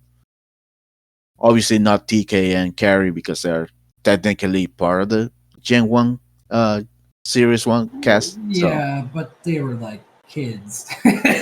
yeah. So now this is just focusing on Adventure Two Kids, which I still love the show. So yeah. And now we jump into New York Comic Con stuff. So this week was New York Comic Con, the show that I love. Uh, this year we got more announcements than expected, especially since the last couple of years has been low due to obviously the pandemic completely canceled 2020. 2021 and 2022 people were just returning. Many shows were still not done, or movies, because of the pandemic delay almost everything. Many companies decided not to go to shows and stuff like that, so it was kind of low on information the last couple of years. And this year it looks like to going back into normal, maybe not still 100% because of the strike happening. Many There has been less focus on panels from shows talking about shows, and more even the guest panels that you usually get in many conventions. Just like many others in other locations, the actors have been mostly talking about their own personal lives rather than what are they working or prior work, and obviously commenting on the strikes. Most of them, unless you're Zachary Levy or Stephen Amell, uh, being for the SAG-AFTRA.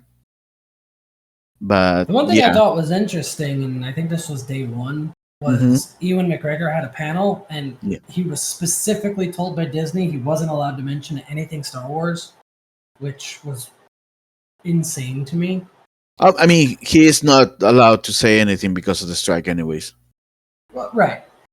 But I thought that he would like. Couldn't you still ask him questions about what it was like working on like episodes 1 and 2? No, Or you is he can. not allowed to talk about that at all? No, no. Oh, Per the rules of the strike, you are not allowed to talk about any work, prior, current, or future, that was under the SAG. So if you have someone like David Tennant, maybe you can talk about the his UK work, because it's not under the SAG. They are under another union. So that BAFTA or maybe, something. yeah, something like that, and they're not under strike. So if someone was asking him about Doctor Who stuff, he was able to talk about it. But something like Jessica Jones, for example, he couldn't, because that show was under SAG. I Hmm. don't know if Good Omens is British production or from US Amazon Prime. If it was a later, then obviously he couldn't talk about it. If it was something a UK production, he will be able to talk about it. Obviously, some actors are able to circumvent this, just talking about their co-stars, how it was working with them on quote unquote a project. They don't have to mention the show by itself, but they will circumvent this, or they might be saying, "Oh yeah, I like to work with this person on set because we were like, I don't know, fucking around or doing this and doing that," but not comment anything about the show itself per se. So that's right now what many actors or actresses are doing when it comes to these panels. Same thing happened at Dragon Con. There was a Star Trek uh, Strange New Worlds cast panel, but for the most part, they didn't talk about the show itself. They allowed about some stuff. There's a episode of this season that it was like pretty much a musical, and rather than talking about the show itself, they were talking about how maybe difficult or new or exciting was about singing, but they didn't mention anything about the show itself. So that's how these panels have been going around. And obviously, like I said, if you are part of a production, especially for those international actors or whatever that are not part of the SAG, then obviously you can talk about it, whatever, as much as you can, the show. So I haven't checked, but I bet that David Tennant was able to talk about Doctor Who without any issues. But other stuff, he wouldn't like. again, I don't know. Good Omens, whether or not this probably is an Yeah, Amazon I can't production. remember if that was because I know most of it was recorded in the UK, but I don't know if it falls under BAFTA or Yeah, SAG because there are American actors in it, so I yeah. don't know what the So if breakdown you is. yeah, so if you fall under the SAG contract and everything, obviously he's not able to talk about it. He can talk about working with John Hamm or what's his name? Sheen. Yeah, Martin I forget Sheen Martin Sheen or, in the or show, but not something Sheen. yeah, but not about the show. So that kind of stuff. But yeah, so yeah, this year was still a little different because of those things, but for the most part, we got some good informations. Oh yeah, that were. I feel like it was bigger this year than the last Oh time yeah, for UI and sure. Allison went. And that makes me really sad because that was one of the reasons why we stopped going was because it just felt like it wasn't as big and great. Because when I first started going with you guys, what was it 2012, 2013? More or It was less. huge. That we got to see like the first episode of like Daredevil before it came out. We got to see a bunch of stuff. And then somewhere around like 2017, 2018, it just stopped being any like as big anymore, which made me sad. And now it's back to being like what it was, 10 almost 10 years ago. Yeah, looking at pictures and information, yeah, it is. This year has been really big. Obviously, Toei had a big booth with a giant Gear 5 Luffy balloon. They were showing some of the suits from the Netflix show, some also props. I know PlayStation got a big booth promoting Spider-Man 2. Ooh. Uh, I see some actors and actresses came to the show, but they weren't there to promote TV shows or movies, but rather other work, mostly comics, since because of the strike, they have to circumvent and do something else. And a lot of these people are nerds as well, so they have been able to jump into doing comics or stuff like that maybe they wanted to do a while ago. In fact, we know that Tom Hardy showed up, Paul Dano showed up, since both of them are getting into comics. Paul Dano wrote this year the Riddle Year One, which was based on the character that he played in the Batman. So he showed up to sign some stuff, talk about the comic book and the stuff. Tom Hardy just recently was announced this week that he's joining Scott Snyder, comic book writer, into make to working on a project, comic book project called Arcbound. Um, Very similar to Keanu Reeves doing Berserker for Boom Studios. Uh, Hmm. Tom Hardy is giving them ideas, using his likeness for some of the characters. So he showed up for that. Who else? Some other people are not showed up because they like comics and they just happen to be in the vicinity, or they're nerds. Like Charlie Cox. There were pictures surrounding yesterday that Charlie Cox was walking the floor dressed as Bluey. Bandit from Bluey, yeah. Yeah, that was so funny. And It was from a like, specific episode too. Like it was from the episode called The Decider, which was about like a rugby match. So oh yeah, like obviously he's seen the show. he was wearing a jersey. Yeah, for that. Yeah, it was funny. But yeah, you got some people like that.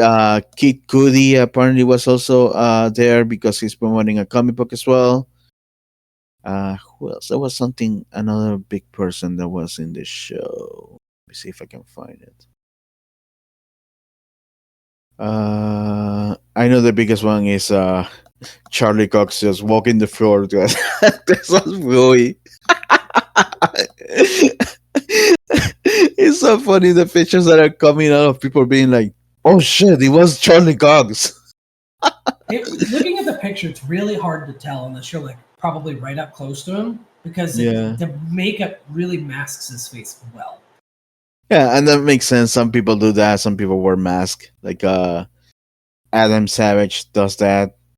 Yeah, he does his Adam Incognito every year. I forget what he And did this year, but he did something and he fooled everybody.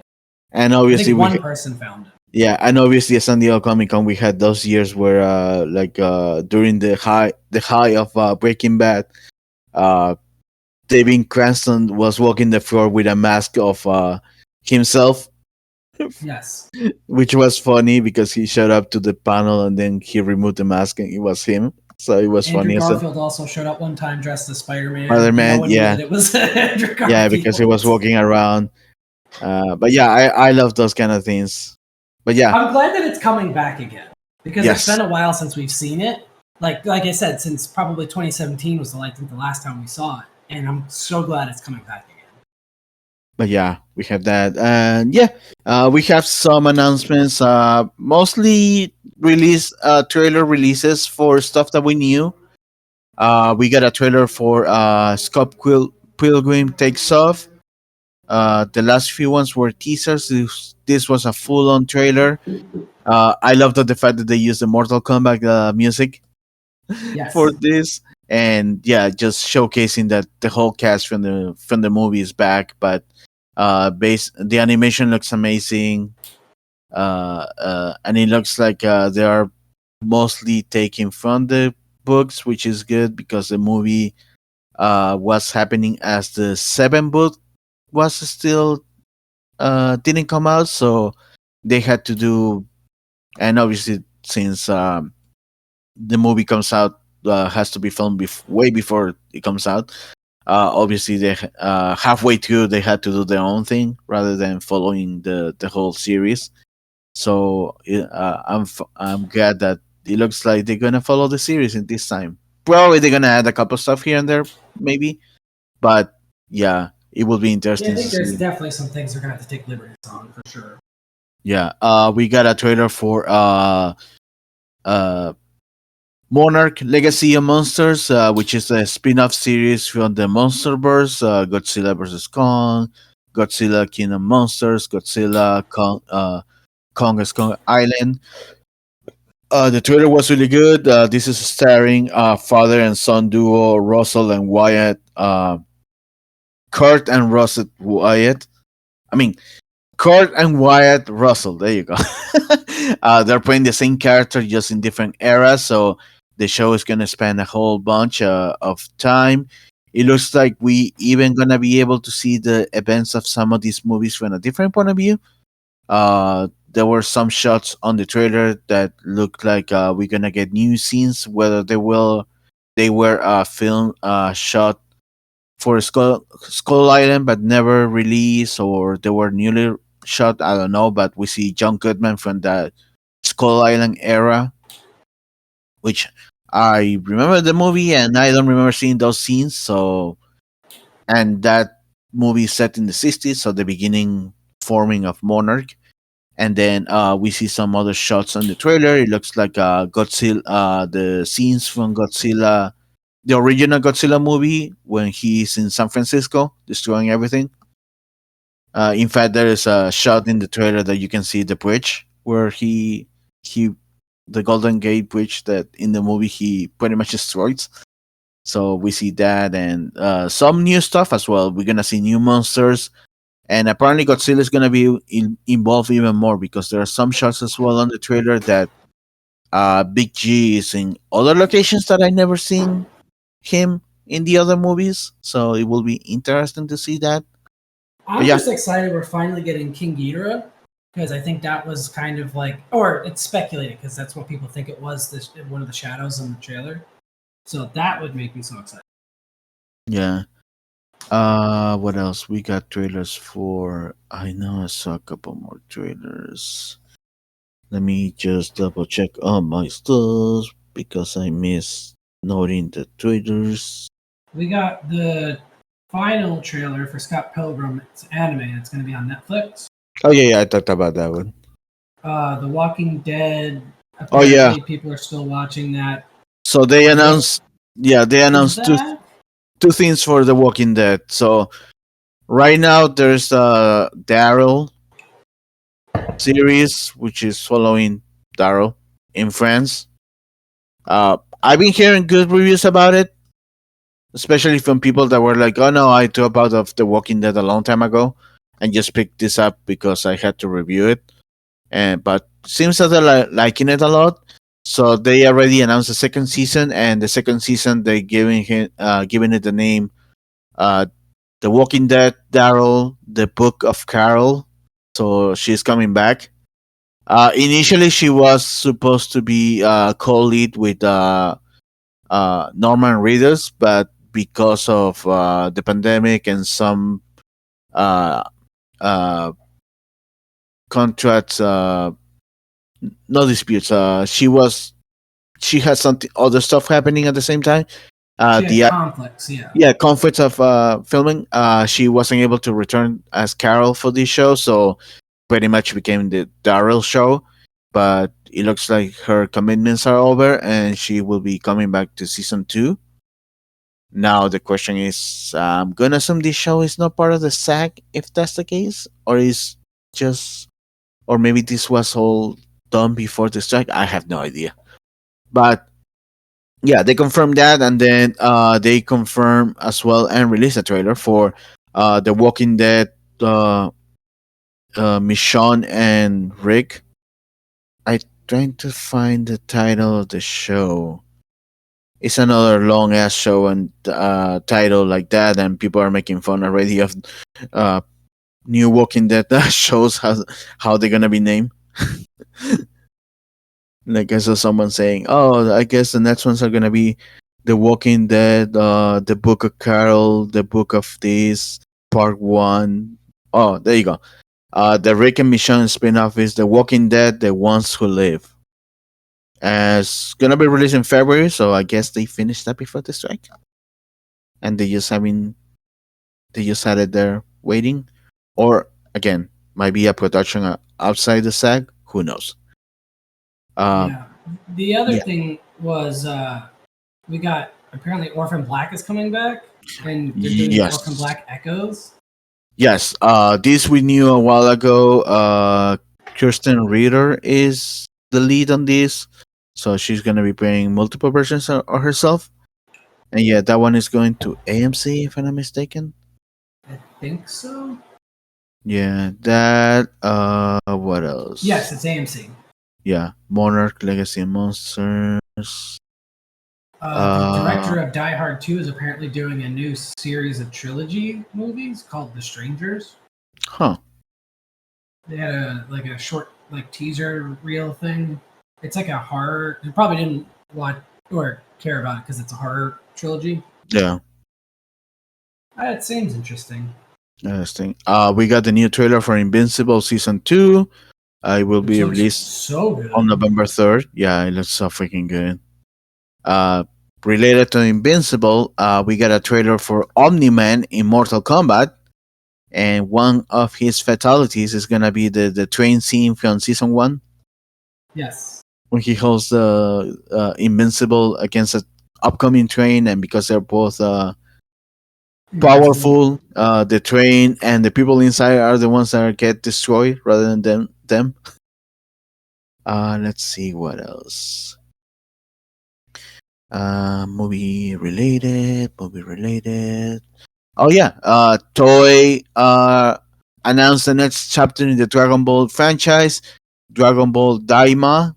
Is set to release on fall 2024. They released a trailer, and they didn't give baby Goku again. they didn't give much information, but it looks like we are doing some GT kind of plots. Yeah. Even though in this case it's not only Goku that is getting younger, it's pretty much most of the cast. Because we see younger Vegeta, Bulma, Trunks, and Goten are babies, which is funny. Some people are like, "Oh, they hit their ghost sport in Dragon Ball Superhero, and now they're babies again."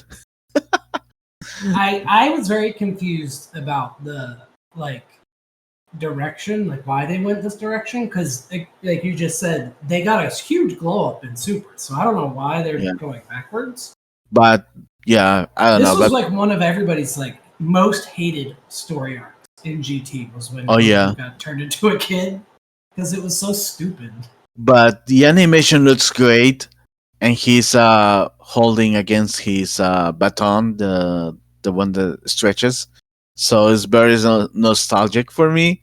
But yeah, we'll see what happens. They said that Akira Toriyama is heavily involved in this one, so it Yes. might not be bad at all. Since for GT he was barely involved. I think he only gave like a like I don't a think he gave any insight at all. I think he was just some notes and still, whatever. Yeah. yeah, So we'll see. Maybe this is gonna be this generation GT in terms of fixing stuff. We'll see.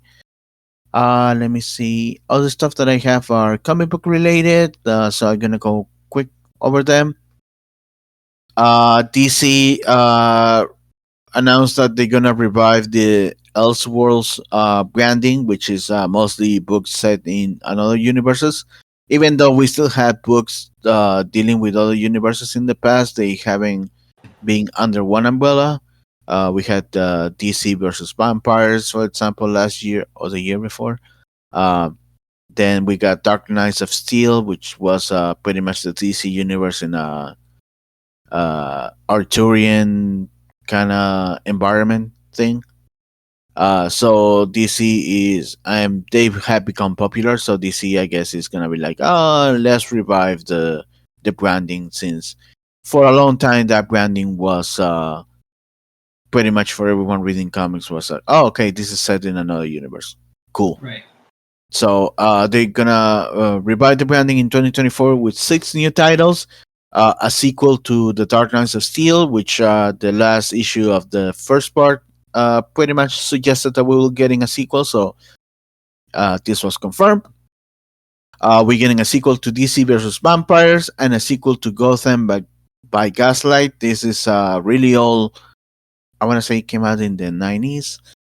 Series that is Batman in Victorian era. The same writing, the same writer from that series is coming back for this sequel. And based on the title, it looks like he's gonna introduce Superman to this Victorian DC universe. Also, we're gonna get 2 new Batman titles. One is called Batman Barbarian, so Batman Barbarian, and then the other one, it looks like Batman traveling back in time to fix some kind of uh, something that he did in the future or whatever. And the last one will be a Green Lantern one. This is based on a Green Lantern from another uh, universe that we know before from the Tangent universe. So this Green Lantern doesn't really have a power ring. Her powers are a little different. But yeah. Also, Marvel announced and show a video of the return of the Ultimate Universe. I thought we knew about this a while ago, and we even had a mini series that was setting up this new universe. We got some more information about this. Uh, we have the first 4 titles that are coming out for this Ultimate Universe. The first one is Ultimate Universe, which will be a one-shot issue that pretty much is setting up the new Ultimate Universe. Then we have Ultimate Spider-Man with Jonathan Hickman and Marco Cicero. Information came out later that Hickman is saying that this Peter Parker is gonna be more akin to the um, it's gonna be like an ultimate Peter B. Parker. So Spider-Man is gonna be in his mid age or whatever, which is I wasn't expecting that because mostly people when they think Ultimate Spider-Man is a younger version of the character, so he's going the opposite way. So it's gonna be interesting since a lot of people like the Peter B. Parker version of Spider-Man. So we'll see how that goes. We got Ultimate Black Panther. I haven't seen much information about that one, so I don't have much to say other than I'm not a fan of the costume. And then we got Ultimate X-Men. This is gonna be written and drawn by Peach Momoko, who has become a really big name. She's a Japanese artist and has become a very big name in the last 2 years or so. She started pretty much her own universe line on Marvel. putting characters in feudal Japan and using having them as representation of mythology in their onis and stuff like that. And her variant covers also have been very popular. So now she's taking over the writing and drawing for Ultimate X-Men. Based on the information that we have, the main character is going to be Armor, who is a character, Japanese mutant that was introduced in the 2000s with Just Whedon, Astonishing X-Men. And just similar to that book, she's going to be pretty much the main focus, at least for the I'm gonna send the first arc and introduce the rest of the mutants in this new universe. So that's gonna be exciting. We also got information about the final phase of the Krakoa era of X-Men, starting on January 24th, and we knew we were going on that route since the current I want to say arc of the X-Men books is called as the Fall of X. So everything is going to shit pretty much. So and we were told already that we will be getting two series coming out of the to end the era, just how two series concurrent miniseries came out to birth the Krakoan era. So we got powers, rise of the power of Eds and fall of the House of Eds. Um, just similar to the ones that we got originally, they're gonna just go over the end of the Krakow era. This is beginning on January, and then we got announced in a third book, which we weren't expecting. Well, there's another book as well. Uh, this is the resurrection of Magneto, who, for those that don't know, he died a couple months ago in the story, and because of plot stuff, he was like, "Don't revive me," because the mutants have been able to perfect resurrection, and plot because of plot stuff, he was like, "No, I won't be revived," and he died saving the planet Mars, which is right now currently housing mutants from another dimension, and renamed Araco.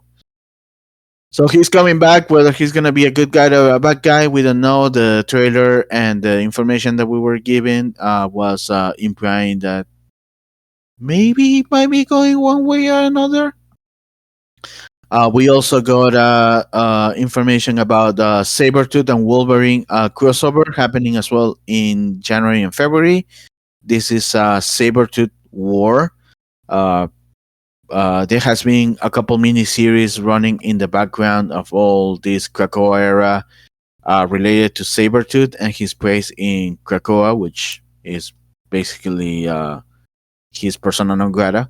So he was in prison and now he's out and now he's getting his revenge or whatever. But since everything has gone to shit, I guess the next best person to go and make his life a worse living hell is Wolverine, because that's what he likes to do.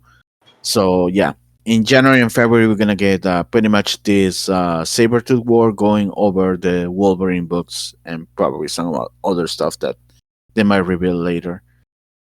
And then some non mutant stuff. They announced as well another crossover happening next year. Um, let me just find the name. Where is it? But this one is about vampires attacking the Marvel universe. So you got Blade. Um, Black Hunt. There you go.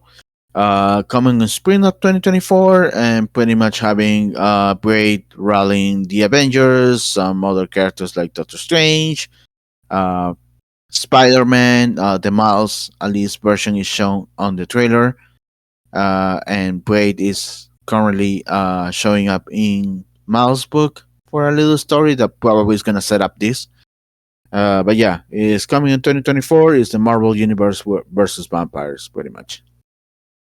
And then outside Marvel and DC, we got also a couple announcements Dynamite is has picked up the rights for some Warner Brothers franchise stuff, and they will be making comics out of it. They're making Thundercats. My Little Pony was, I think it was the other one. Let me just I think it was most of the stuff that was owned by Hasbro. let me see, because I know Hasbro, the stuff from Hasbro is right now being worked over at, oh, I found it, at Image. Image is pick up the Transformers G.I. Joe rights, and a couple months ago, and they're working right now on books. Transformers number one just came out last week, I believe, or this week. Hmm. So, Why and didn't they take the My Little Pony then? Because My Little Pony is also a Hasbro. okay, so it's not My Little Pony. It's not My Little Pony. My mistake. So Okay. so the titles that Dynamite is picking up is Thundercats, Powerpuff Girls, Space Ghost, Johnny Quest, The Flintstones, and The Wizard of Oz. And so yeah, they're gonna Oh, be, mostly the Hanna Barbera stuff. Interesting. yep. So they're gonna be making comics out of that. That's So kind of cool. I am excited on the Thundercats ones at least, I'm excited about Space Ghost. We haven't because had Space oh yeah, Ghost that one, anything since the 90s. And because the even that last, was yeah, unsanctioned. because the last time we had a Thundercats comic was bad. It was panned really bad. Maybe that's Because why I don't remember it, because my brain doesn't remember yeah, it it. came out in the 90s. It was a really the whole plot was termed grim dark, like and I'm saying the names as I remember them in Spanish, so bear with me. He went into the source of Omen to train, because that was one thing that was set up in the show, and for some reason he was stuck there for, I think, 10 years or whatever. And when he came out, everything went to shit. Monra pretty much took over everything. Some of the Thundercats are out there. I think Panto lost an arm or something. There were some characters that were like maimed or missing parts or whatever. And then the two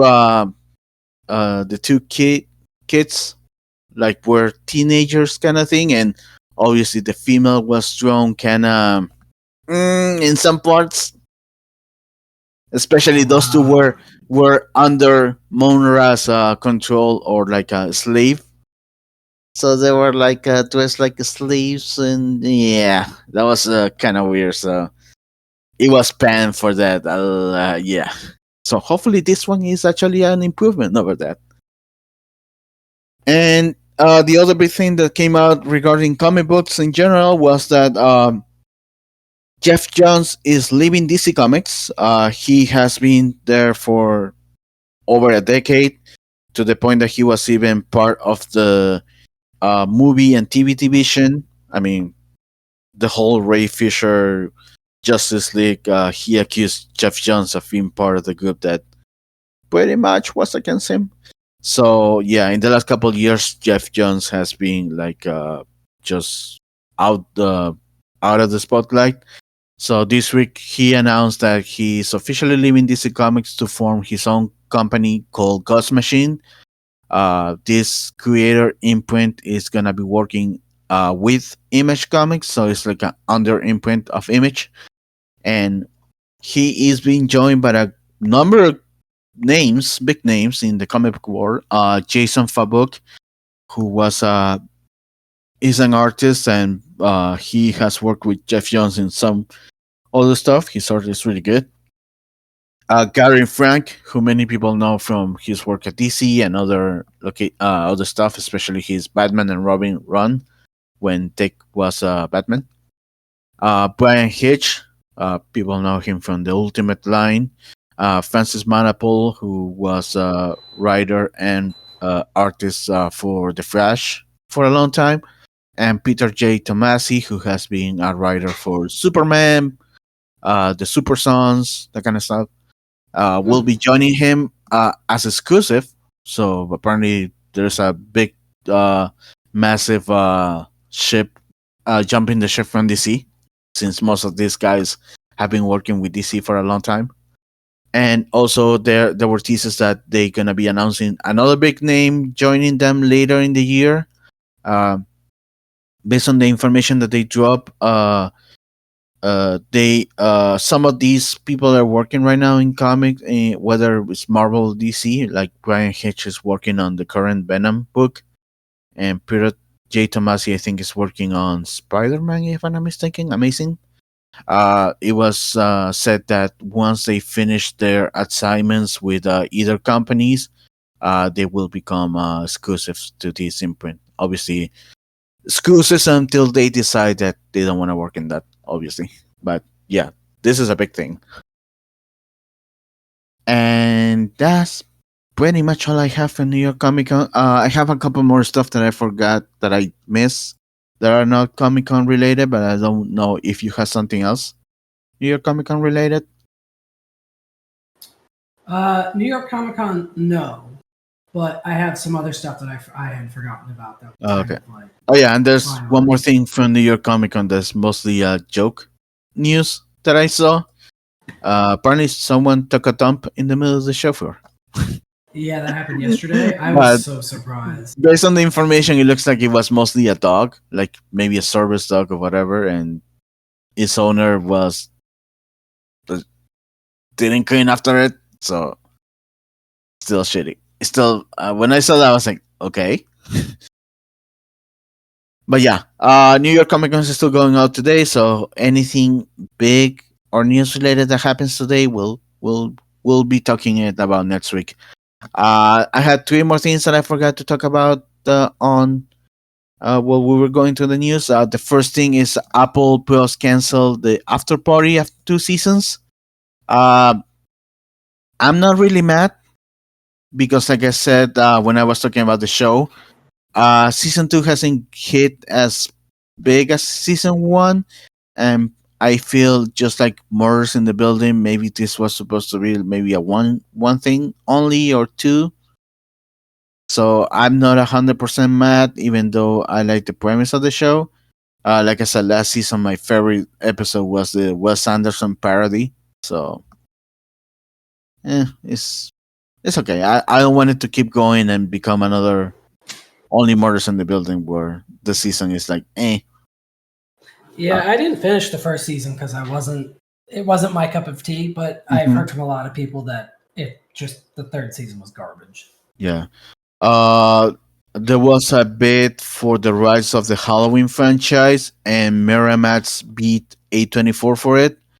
So they are saying that now they want to create a cinematic universe for the franchise, both TV and movies. So we'll see how that goes. I was very upset with this. I really was hoping that A24 would have gotten the rights because A24 would have made such a spectacular set of movies. Yeah, and this is after it was announced that A24 wants to get also into IP stuff. Yes. Which I know some half of film Twitter is like, no, why? You were the indie darling. Why are you doing this? You're ruining everything. You were the chosen one. But yeah. And the other half is like, ooh, A24 working on IPs, and the Halloween thing was happening at that time. So they're like, ooh, I wonder what they're going to do with Halloween. But Miramax won. So yeah. And then the last thing that I have is for sure. The last thing is Microsoft has officially bought Activision Blizzard for $69 billion. Now That's going to be my thing. Yeah, And you can expand. You can expand on that. About, yeah, you can expand on that. What I'm more upset about that is they're keeping Bobby Kotick, the CEO of Activision, until at least January 1st of 2024. Huh. So I was hoping that he would have been out immediately once they closed, but they're keeping him for some reason, even though he sucks ass. Yeah, from my little knowledge about the whole thing, I know he's persona non grata. He is part of the reason why the culture is so toxic within Activision. And he's also the one that keeps trying to push them to regurgitate the same stuff because it's quote unquote making money. So But I am glad, hopefully, that now that StarCraft, Warcraft, everything Blizzard has is now under the Microsoft umbrella. This will untether them from the grips of Activision, and just kind of now they're reporting directly to Microsoft to make whatever games they want. Yeah. Because the last 2 games that they've released were shit.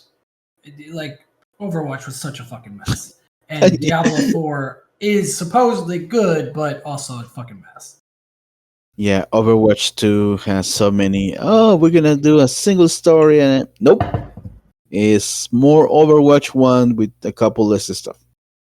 Yeah, it's been And everything is behind paywall now. yes. Not even the suits and all the stuff that you were able to get via just playing the game and being lucky with the loot The loot boxes. boxes, yeah. Now the loot boxes doesn't exist, and everything is behind a paywall. I was hoping it would have been something where, you like, need, if you yeah, you get first place or you get player of the game or something, you get coins, and the coins kind of or like in the first game, you could unlock skins I with them. But I I don't think even think that's in there. no, it's in there. You need to level up and just doing matches, and there is a certain experience for some stuff, but on the bar for experience, half of the stuff is still under paywall and the other half is not. But the stuff that usually is not is just regular stuff like a common skin or a voice line or spray, and that's it. Like the real spicy stuff that maybe you were lucky to get once on the loot box, everything is under paywalls. And then you can get some coins, but the level of the coins, at least based on what I pay, and I haven't paid much, so maybe I'm just doing the bare minimum. It's not as high, so maybe I will have to be praying for hours before I get a good amount just to get a common or maybe just uncommon thing on the store. They must have changed it because last time when I played when it first released, everything was behind the stupid season pass, which was infuriating to me. Mm. Yeah, there's still stuff high behind. New heroes, for example, are behind paywall. I think they just opened, and I don't know how early or new is this because again, I don't play it that much anymore, anyways. But the original like Kiriko and what was the second one after The Kiriko? guy, I forget his name. Yeah. Yeah, those are becoming available, but everyone else is paywall, at least for the new characters. Which is so stupid. Yeah.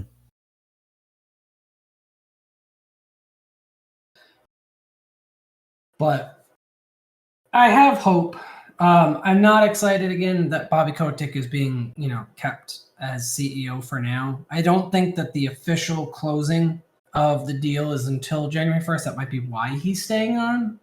A lot of the deals, like full everything, is not available yet, as far as what I know. But I am excited that hopefully this means we'll get better stuff from Blizzard now. And maybe Activision. Maybe we won't get the same fucking Call of Duty 6 times a year. Yeah. Even though I like Call of Duty and it has its place, especially if you want to like blow steam off and just go ham, killing if shooters is your way of blowing off steam, I guess is what I'm trying to say. But I don't know. We'll have to wait and see. I can't believe that because the one thing that was holding it up for the longest time was the stupid EU, and the EU finally gave them concessions. I don't remember exactly what it was. I don't know if it was disclosed yet, but Mm-hmm. I think they have to make sure that certain games are not exclusive just to like Microsoft Xbox. So, and they were from the beginning saying that they didn't want to do that. So, whatever. I know Sony's pissed, but Sony's also kind of been paying Activision to have exclusivity on a lot of maps and stuff for Call of Duty for years. So they're doing exactly what they don't want Microsoft to do. So whatever. But yeah, the only other thing that I think that I didn't notice, I think it was just announced today, was I don't know if you know Hell of a Boss, that YouTube series. No. It's produced by the guy that voiced Invader Zim on Invader Zim. And Okay. he also voices one of the characters in it. But they're doing like a spin-off show called Hazbin Hotel, and it was picked up on I think they were trying to do a Kickstarter for it, and somehow during the Kickstarter it was picked up by Amazon Prime. So next year it's going to be airing on Amazon Prime. I think it's in January. But they just announced 2 of the new people that signed on for voice acting. Yeah. It looks pretty good so far. We got Stephanie Beatriz, and Keith David now joining the cast, so that's Oh, kind of nice. cool. But yeah, I think that's just looking through my notes. Yeah, I think that's it. Or at least everything I have on my end. Yeah, that's everything I have. Obviously, we're still in the last day for New York Comic Con, so we might get some news, we might not, we'll see. And obviously, also, the strike is still happening. Conversations, possibly not conversations. We'll see what that goes. Yeah, I'm hoping we have some good news by the end of this week, but I I have a know. feeling it's probably going to go maybe longer than the WJ strike went. So I'll have to wait and see. Yep.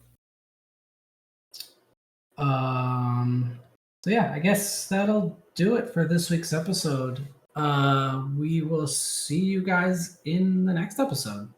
Bye. Take care, everyone.